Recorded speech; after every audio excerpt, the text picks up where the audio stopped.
తమిళనాట రాజకీయాలు రోజు రోజుకు వేడెక్కుతూ ఉన్నాయి.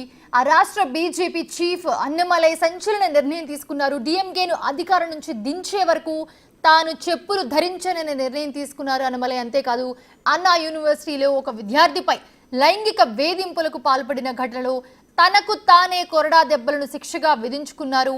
రాష్ట్రంలోని చెడు అంతమైపోవాలని మురుగన్కు తన మొక్కు చెల్లించుకుంటున్నారని చెప్పి ఈ మొక్కు చెల్లించుకున్నారాయన. అయితే బీజేపీ కార్యకర్తలు ఎవరు కూడా కొరడాలతో కొట్టుకోవద్దని ఆయన అభ్యర్థించారు.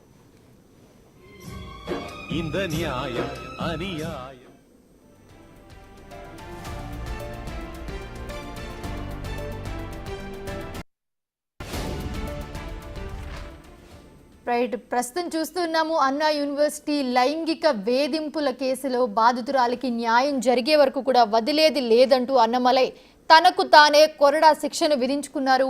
అన్నా యూనివర్సిటీలో మహిళను నగ్నంగా వీడియో తీసిన ఘటనలో ఆయన రాష్ట్ర ప్రభుత్వంపై తీవ్ర స్థాయిలో మండిపడ్డారు. డిఎంకే ప్రభుత్వంలో మహిళలకు రక్షణ లేకుండా పోయిందని ఫైర్ అయ్యారు ఆయన. అసలు విషయాలను వెలుగులోకి తెచ్చి అందుకు బాధ్యులైన నేతలు వెంటనే రాజీనామా చేయాలని కూడా డిమాండ్ చేశారు.